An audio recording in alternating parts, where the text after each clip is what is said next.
How to combine audio files on iPhone. To get started, first of all go ahead and open up the App Store and download the Merge Audio application on your phone. Open the app. Here, tap on Select First Audio File. This opens the iPhone's Files browser. Now select the first audio clip you want to use. Then tap on Select Second Audio File and choose the second audio clip from the Files browser.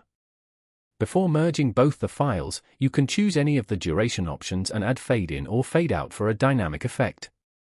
With both files loaded into the app, tap on the Merge button at the bottom of the screen. A success message appears confirming the audio has been merged.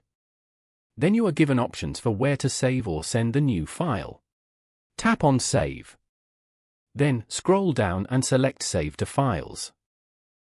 Your combined audio file is saved now. Following these steps, you can easily combine audio files on an iPhone.